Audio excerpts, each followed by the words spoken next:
قبر کی پہلی رات کا عذاب اور اس کی حقیقت پر اسلامی تعلیمات میں بہت تفصیل سے بیان آیا ہے۔ قرآن و سنت میں قبر کے بعد کے حالات اور وہاں کی اذیت یا سکون کی مختلف علامات بیان کی گئی ہیں۔ یہ بات مسلمانوں کو اپنے اعمال پر غور کرنے کی ضرورت کو اجاگر کرتی ہے، کیونکہ انسان کی آخرت کا انحصار اس کے دنیا کے اعمال پر ہوتا ہے۔ آئیے ہم اس موضوع پر مزید تفصیل سے بات کرتے ہیں۔ پہلا سوال یہ ہے کہ قبر کا عذاب کیا ہے؟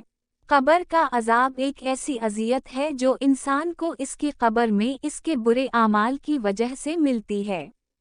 جب انسان کی موت ہو جاتی ہے اور وہ دفن ہوتا ہے، تو اس کی روح کو قبر میں مختلف قسم کے حالات کا سامنا ہوتا ہے۔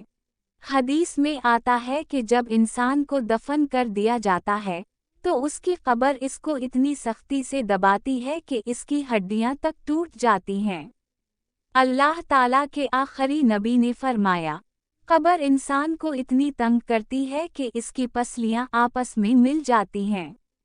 اس کا مطلب یہ ہے کہ قبر ایک بہت بڑی آزمائش ہوتی ہے اور انسان کے اعمال پر اس کا اثر ہوتا ہے۔ اگر انسان نے اپنی زندگی میں برے کام کیے ہوں، تو یہ قبر کی تنگی اور عذاب کی صورت میں ظاہر ہوتا ہے۔ قبر میں انسان کو منکر و نکیر نام کے دو فرشتے آ کر سوال کرتے ہیں۔ یہ سوالات اس بات کا امتحان ہوتے ہیں کہ انسان نے اپنی زندگی میں کس طرح کا عقیدہ اور عمل اختیار کیا تھا۔ یہ سوالات ہیں: تیرا رب کون ہے؟ تیرا دین کیا ہے؟ تیرا نبی کون ہے؟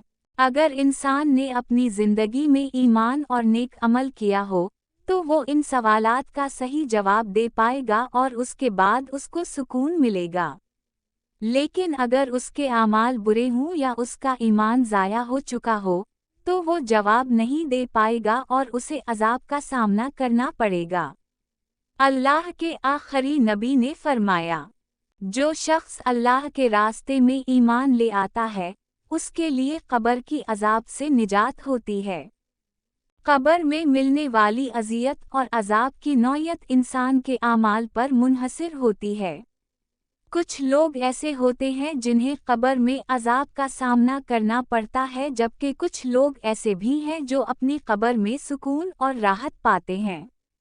گناہوں کا عذاب: جو شخص گناہوں میں ملوث ہوتا ہے، جیسے کہ جھوٹ بولنا، چوری کرنا، زنا کرنا، والدین کی نافرمانی کرنا، تو اس کو قبر میں عذاب کا سامنا کرنا پڑتا ہے۔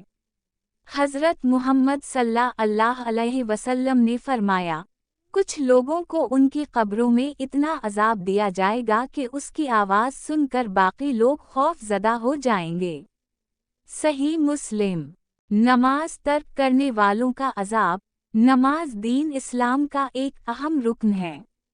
جو شخص نماز چھوڑ دیتا ہے یا اس میں سستی کرتا ہے، اسے قبر میں عذاب ملتا ہے۔ اللہ تعالیٰ کے آخری نبی نے فرمایا، جو شخص نماز چھوڑے گا، اس کو قبر میں عذاب ہوگا۔ دوسروں کی حق تلفی کرنے والوں کا عذاب: جو شخص دوسروں کا حق مارے، کسی کو ستائے یا اس کا مال ناحق لے، وہ بھی قبر میں عذاب کا سامنا کرتا ہے۔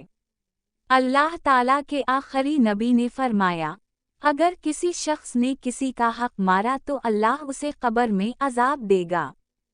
اگر انسان نے اپنی زندگی میں اللہ کے ساتھ تعلق مضبوط کیا ہو، نیک اعمال کیے ہوں اور ایمان کی حالت میں وفات پائی ہو، تو اسے قبر میں سکون ملتا ہے۔